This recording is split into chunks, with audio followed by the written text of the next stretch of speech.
ಇನ್ನು ದುರಂತದ ಬೆನ್ನಲ್ಲೇ ಮಾಹಿತಿಯನ್ನ ಕೇಳಿದ್ದಾರೆ ಕೇಂದ್ರ ಗೃಹ ಸಚಿವ ಅಮಿತ್ ಶಾ. ತಮಿಳುನಾಡು ಮುಖ್ಯಮಂತ್ರಿ ಹಾಗೆ ರಾಜ್ಯಪಾಲರಿಗೆ ಫೋನ್ ಮಾಡಿದ್ದಾರೆ. ಫೋನ್ ಮಾಡಿ ಮಾಹಿತಿಯನ್ನ ತಗೊಂಡಿದ್ದಾರೆ. ಗೃಹ ಸಚಿವ ಅಮಿತ್ ಶಾ ಕರೆಯನ್ನ ಮಾಡಿ ರಾಜ್ಯಪಾಲರು ಹಾಗೆ ಮುಖ್ಯಮಂತ್ರಿಗಳಿಂದ ಇಡೀ ಘಟನೆಗೆ ಸಂಬಂಧಪಟ್ಟ ಹಾಗೆ ಏನಾಯಿತು, ಏನ್ ನಡೀತಾ ಇದೆ, ಯಾವ ರೀತಿಯ ಕ್ರಮಗಳನ್ನ ಕೈಗೊಳ್ಳಲಾಗಿದೆ, ಎಲ್ಲದರ ಬಗ್ಗೆ ಮಾಹಿತಿಯನ್ನ ಪಡ್ಕೊಂಡಿದ್ದಾರೆ ಅನ್ನುವಂತಹ ಡೀಟೇಲ್ಸ್ ಕೂಡ ಲಭ್ಯವಾಗ್ತಾ ಇದೆ. ಒಂದು ಕಡೆಗೆ ಮುಖ್ಯಮಂತ್ರಿ ಎಂಕೆ ಸ್ಟಾಲಿನ್ ಸಭೆಯನ್ನ ಮಾಡಿ ಸೂಕ್ತ ಕ್ರಮಗಳಿಗೆ ನಿರ್ದೇಶನವನ್ನ ನೀಡಿದ್ದಾರೆ. ಪರಿಹಾರದ ಘೋಷಣೆಯನ್ನ ಕೂಡ ಮಾಡಿದ್ದಾರೆ. ಮತ್ತೊಂದು ಕಡೆ ಕರೂರಿನತ್ತ ಪ್ರಯಾಣವನ್ನ ಬೆಳೆಸಿದ್ದಾರೆ ಅನ್ನುವಂತಹ ಅಪ್ಡೇಟ್ ಸಿಗ್ತಾ ಇದೆ. ಇದೆಲ್ಲದರ ಮಧ್ಯೆ ಕೇಂದ್ರ ಗೃಹ ಇಲಾಖೆ ತಮಿಳುನಾಡಿನಲ್ಲಿ ಕರೂರಿನಲ್ಲಿ ನಡೆದಂತಹ ಟಿವಿಕೆ ಪಕ್ಷದ ರ್ಯಾಲಿ ಏನಿದೆ, ಆ ರ್ಯಾಲಿಗೆ ಸಂಬಂಧಪಟ್ಟ ಹಾಗೆ ನಡೆದಂತಹ ದುರಂತಕ್ಕೆ ಸಂಬಂಧಪಟ್ಟ ಹಾಗೆ ಮಾಹಿತಿಯನ್ನ ಪಡೆಯುವಂತಹ ಕೆಲಸವನ್ನ ಮಾಡಿದ್ದಾರೆ.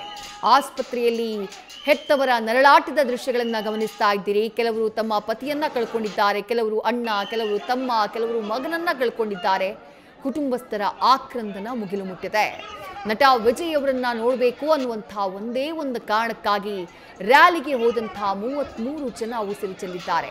ಮಕ್ಕಳಿದ್ದಾರೆ, ಮಹಿಳೆಯರಿದ್ದಾರೆ, ಪುರುಷರೂ ಇದ್ದಾರೆ. 6 ಜನ ಮಕ್ಕಳು. ಆ ಮಕ್ಕಳು ಕೂಡ ನಟ ವಿಜಯ್ ಅವರನ್ನ ನೋಡುವಂತಹ ಆಸೆ, ಬಯಕೆ.